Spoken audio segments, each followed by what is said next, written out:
मेरा नाम वीर है और आज से 1 साल पहले की बात है। कोविड-19 के बाद मैंने अपनी नौकरी बदल दी। आज मेरी नौकरी का पहला दिन है। ऑफिस का टाइम सुबह 9 बजे का है, लेकिन पहला दिन होने की वजह से मैं टाइम से पहले ही ऑफिस पहुंच गया, नई उमंग और तरन के साथ। एचआर ने फॉर्मेलिटी के साथ मुझे बाकी स्टाफ से मिलवाया। मैं सबसे खुशी खुशी मिल रहा था, लेकिन एक चीज़ मुझे बहुत खटक रही थी कि सारे के सारे एम्प्लॉय मेरे से उम्र में काफ़ी बड़े थे। फिर एचआर ने सबसे लास्ट में मुझे मधु से मिलवाया। मधु को देखते ही मेरी आंखों में चमक सी आ गई। फिर एचआर ने मुझे मेरे बैठने की जगह दिखाई, जो कि मधु के बिल्कुल सामने ही थी। मैंने मन ही मन भगवान का शुक्रिया किया कि चलो कुछ तो अच्छा हुआ, और इस तरह मेरा पहला दिन बीत गया। अब अगले दिन मैं अपनी सीट पर बैठा ही था कि मधु आ गई। सुबह की हेलो हाय हुई। मैंने उससे पूछा कि सारी चीज़ें तो ठीक है, मुझे ये बताओ कि यहाँ वॉशरूम का है।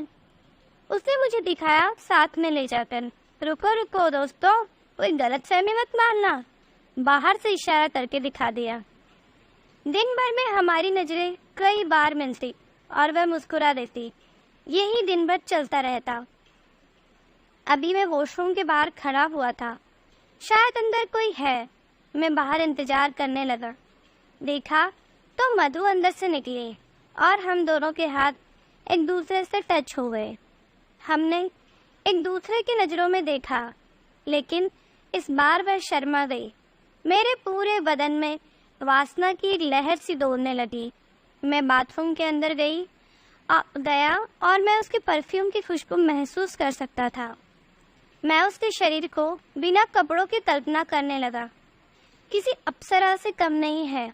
मैंने कल्पना में उसके कानों की बालियों को अपनी जीभ से सहला रहा था। मेरे उंगलियों का मर्दन धीरे धीरे उसके पेट के निचले हिस्से पर होने लगा था। उसके सांसों का ज्वार मुझ में खोने लगा था। एकदम से मेरी तंद्रा टूटी जब बाहर से किसी ने दरवाज़ा नॉक किया और मैं एकदम से वास्तविक दुनिया में वापस आ गया। मेरी सोच का असर मैं अपनी पैंट में महसूस कर सकता था। अब लंच का टाइम हो चुका था, तो बाहर आकर मैं अपनी सीट पर बैठा ही था कि मधु ने मुझसे पूछा, वीर लंच पर नहीं चल रहे हो क्या? मैं, क्या हो गया? चल रहा हूँ।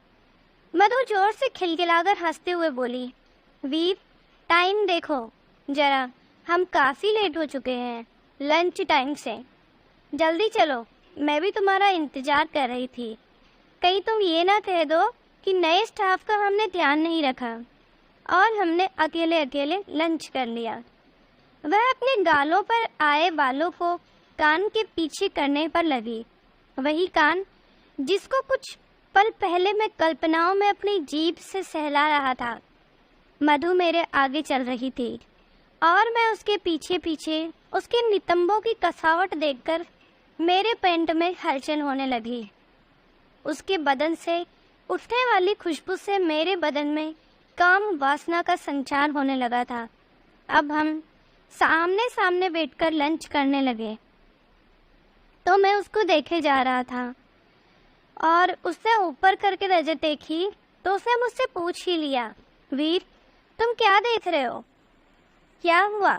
उसने मुस्कुराते हुए कहा, कुछ नहीं, तुम अच्छे लगे तो तुम्हें ही देख रहा हो। मधु, ऐसा क्या है मुझ में जो मुझे ही देखे जा रहे हो? ये कहते हुए वह मुस्कुरा रही थी। उसका नीचे वाला होठ ऊपर वाले होठ के नीचे दबा हुआ था। उसकी आंखें मुझे देखी ही जा रही थीं। मैं कोई भी ऐसी चीज़ नहीं बोलना चाहता था जो थोड़ी सिल्वी लगे या बनावटी लगे। यही कि तुम्हारी आंख अच्छी है या तुम्हारी बातें अच्छी है, ऐसा कुछ भी नहीं है। मैं ऐसा बोलना चाहता था जो मधु के सीधा दिल पर वार करे। तो मैंने उसकी आंखों में देखकर बोलना शुरू कर दिया, मैं जब तुम्हें देखता हूँ तो मन करता है तुम्हें ही देखता जाऊँ। जब आंखें बंद हो, जब तुम्हें ही सोचता जाऊँ, तुम्हें देखकर कभी ऐसा ख्याल नहीं आता कि तुम वैसी ही होती, तुम ऐसी होती? तुम्हारा किसी के साथ कंपैरिजन कर ही नहीं सकता या करने की सोच भी नहीं सकता। तुम जैसी भी हो, कमाल की हो। मेरे जैसे बुद्धू के साथ तुम अच्छी कोई दोस्त हो ही नहीं सकती। तुमसे तुमसे अच्छी मुझे कोई मिल भी नहीं सकती। सांस तुम लेती हो, महसूस मुझे होता है। मेरा इतना बोलते ही उसका चेहरा देखने लायक था। उसकी आंखें चमक उठी थी और आंखें बिना बोले ही सब कुछ बोल गई। अब हम दोनों एक दूसरे की आंखों में देखकर मुस्कुरा रहे थे और आंखों ही आंखों में एक दूसरे से बात करने लगे। वीर, तुम बातें बड़ी प्यारी करते हो। मुझे तुम्हारी बातें बड़ी अच्छी लगती है और तुम्हारे ब्राउन आइज भी। मैंने बिना किसी देर किए अपना बायां हाथ मधु के बाएं हाथ पर रख दिया। एक पल के लिए तो वह सिहर सी गई, लेकिन उसने अपना हाथ पीछे नहीं किया। मैं अपनी अंगुलियों से उसकी हथेली को सहला रहा था और हम दोनों एक दूसरे की आंखों में देखे जा रहे थे और मुस्कुरा रहे थे। दोनों के दिलों में प्यार की उमंग और वासना की तरंग दौड़ने लगी थी। अब मेरी हथेली ने उसकी कलाई के निचले हिस्से को थोड़ा सा दबाना शुरू किया।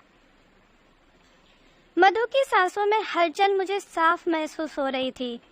अब मैंने अपने हाथ की उंगलियां उसकी उंगलियों में फंसा दी और धीरे धीरे अपने पास खींच ले आया।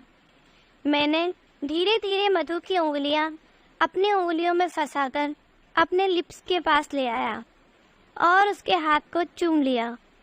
मेरा स्पर्श पाकर ही उसकी सांस ऊपर नीचे होने लगी थी। जल्दी जल्दी अपना लंच खत्म कर दिया और वापस अपनी सीट पर आकर काम करने लगे। आज हम एक दूसरे की आंखों में कुछ ज़्यादा ही देख रहे थे।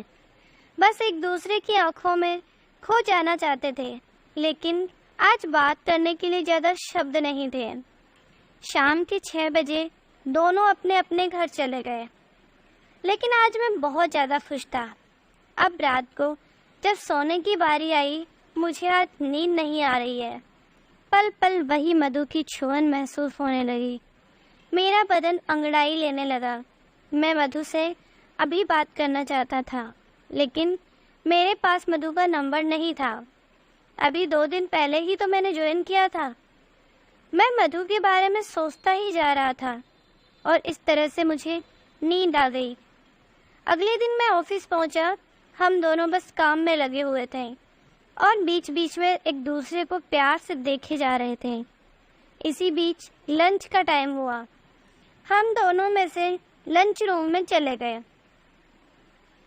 मधु ने अपना टिफिन ओपन किया और लंच करना शुरू किया, लेकिन मैंने खाना शुरू नहीं किया। मधु ने अपनी आंखें थोड़ी बड़ी की और इशारों में मुझसे कहा, क्या हुआ, खाना क्यों नहीं खा रहे हो? मैंने अपना हाथ उसकी ओर किया और आंखों से इशारा किया, अपना हाथ इस पर रखो, मैं तो तभी शुरू करूँगा। उसने अपना एक हाथ मेरे हाथ में रख दिया और हम दोनों लंच करना शुरू किया। हर एक निवाले के साथ एक दूसरे को देखे जा रहे थे। मेरी उंगलियां उसकी उंगलियों को हल्का सा सहला रही थी। अब रोज हम लंच इसी तरह करते। मुझे तो इंतजार रहता बस लंच टाइम का। मेरी प्यास दिन प्रतिदिन बढ़ती जा रही थी। आज भी उसका हाथ मेरे हाथ में था। अचानक मैंने अपने होंठ उसकी उंगलियों पर रख दिए। उसके नाखूनों को चूमना शुरू किया। उसकी सांसों का प्रवाह मुझे महसूस हो रहा था। उसकी सांसें तेज गति से अंदर बाहर होने लगी थी। उसका सीना ऊपर नीचे होने लगा था। मैंने अपनी जीभ उसकी उंगलियों के बीच में रख दी। उसके पूरे बदन में एक सिहर सी दौड़ गई। उसने अपना हाथ पीछे करना चाहा, लेकिन मेरी मजबूत पकड़ के आगे उसकी एक न चली। उसकी हर उंगलियों के बीच में मेरी जीभ मर्दन करने लगी। अपने दूसरे हाथ से वह टेबल को जैसे नोचने की कोशिश सी करने लगी। मैंने अपनी जीभ नाखून से लेकर ऊपर कलाई तक रगड़ता हुआ ले गया।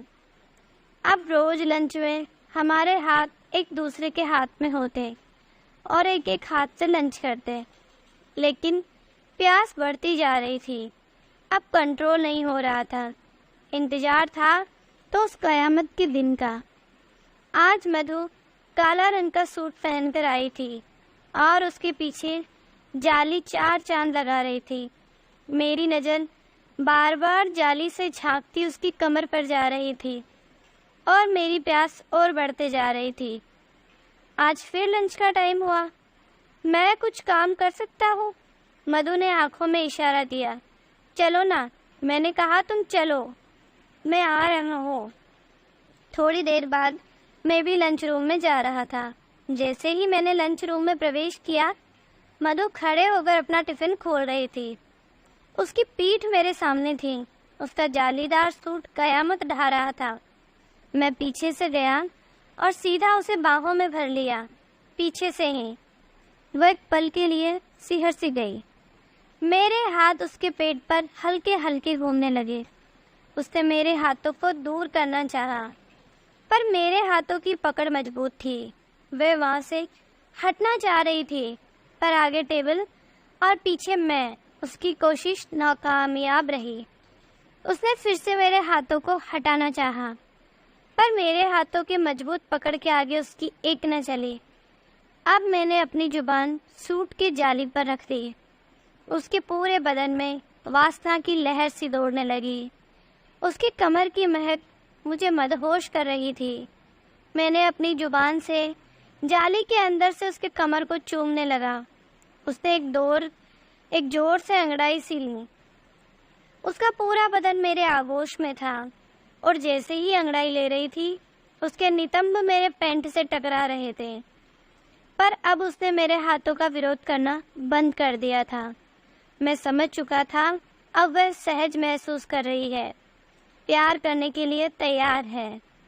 मैंने उसके बाल थोड़े साइड में किए और बालों के निचले हिस्से को बेहद चूमने लगा। मैंने अपनी जुबान पूरे कंधे पर रख दाएं से बाएं घुमा दी, या कहूँ कि रगड़ दी। मेरे औजार का तनाव उसके खरबूजों की दरार पर हो रहा था। जैसे ही मैं चूमने को थोड़ा सा आगे होता, मेरा औजार उसके खरबूजों का घर्षण करता। मेरे हर चुंबन से उसकी सांसें जोर जोर से ऊपर नीचे हो रही थी। उसका सीना अंदर बाहर जा रहा था। हमारे दिल की धड़कन हमें साफ सुनाई दे रही थी। मैंने अपनी जुबान उसकी गर्दन पर रख दी और नीचे से ऊपर घुमाने लगा। अब मेरी गीली जुबान उसके कान से लटकते हुए बाली को चूमने लगी। मैंने अपनी जुबान से कान की बालियों को जोर से हिलाया और अपनी जीवा वहां रगड़ दी। मधु के मुख से सिक्कारों का दौर शुरू हो गया। प्लीज वीर, रुको ना, आज नहीं, छोड़ दो ना। उसके दोनों पे हाथ पैर मेरे हाथों पर थे, जो मैं उसके पेट पर घुमा रहा था, या ये कहूँ कि उसके पेट को सहला रहा था, गलत नहीं होगा। और इसी के साथ मैंने गीली जुबान कान के छेद पर रख दी। धीरे धीरे पूरे कान को चुंबन से लाल कर दिया। इसी बीच मेरी उंगलियां उसके सलवार के नाड़े को छू गई। वासना का ज्वार अब हम दोनों के बीच चरम पर था।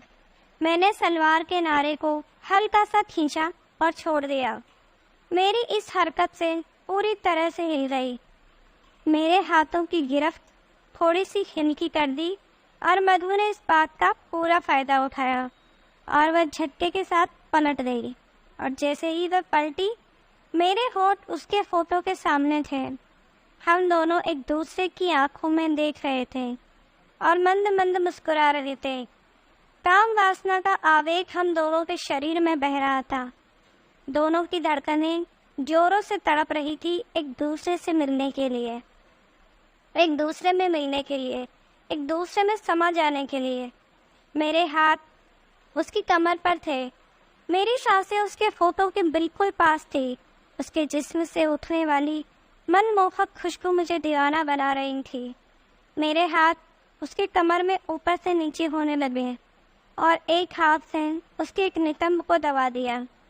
उसने आंखें थोड़ी बड़ी की, जैसे मुझसे कह रही हो, बस अब रहने दो। मेरे हाथ की उंगलियां लगातार उसके खरबूजों को सहला रही थी। और इसी बीच मैंने अपने होठ उसके फोटो पर रख दिए। हम दोनों एक दूसरे को मदहोश होकर चूमने लगे। उसके फोटो की लिपस्टिक उसके फोटो से उतरकर मेरे फोटो पर आने लगी। मैंने उसके नीचे के एक होठ को अपने दोनों होठों से खींचा और पीछे से एक उंगली सलवार के थोड़ी अंदर कर दी। उसके बदन में एक अंगड़ाई सी उठी और वह मेरे आगोश में समा गई। मेरे होठों को चूम चूम कर मदहोश कर दिया। उसके दोनों हाथ मेरी कमर पर थे। मैंने अपनी गीली जीभ से उसके ऊपर वाले होठ और नाक के बीच का हिस्सा जीभ से सहलाने लगा। पर होठ के ऊपर जो छोटे छोटे बाल होते हैं, मेरी जीभ उनसे रगड़ खा रही थी। मेरी इस हरकत से मधु के जिस्म में फिर से अंगड़ाइयों का यूं दौर शुरू हुआ जो मैं अपने आपोश में समा रहा था। उसकी छाती के उभार मेरी छाती से मिल रहे थे। मदहोशी का आनंद था। अब मेरी जीभ उसके होठों में चारों तरफ घूमने लगी, मचलने लगी। जैसे लड़कियां लिप लाइनर लगाती हैं, ठीक उसी जगह पर धीरे धीरे मेरी जीभ धीरे धीरे चाट रही थी। उसकी होठों में लिपस्टिक थोड़ी थोड़ी फैलती जा रही थी और मैं पागलों की तरह उसे चुंबन पर चुंबन दे रहा था। अब मैंने अपना एक पैर उसके दोनों पैरों के बीच में कर लिया और थोड़ा सा टेबल पर बैठ गया। वह मेरे उस एक पैर पर बैठ गई। मेरे पेट में तनाव बढ़ता जा रहा था, लेकिन इस परिस्थिति में कुछ कर नहीं सकता था। पर मैं इस पल को खराब नहीं करना चाहता था। अब मेरी जीभ उसके मुख में प्रवेश कर गई और उसकी जीभ के साथ खेलने लगी। मेरी एक उंगली पीछे से सलवार के अंदर नितंब के दरार में प्रवेश कर गई और इसी के साथ उसने एक जोर की अंगड़ाई ली। तो दोस्तों, इस कहानी का अगला भाग देखने के लिए चैनल को सब्सक्राइब करना मत भूलिए। Thank you.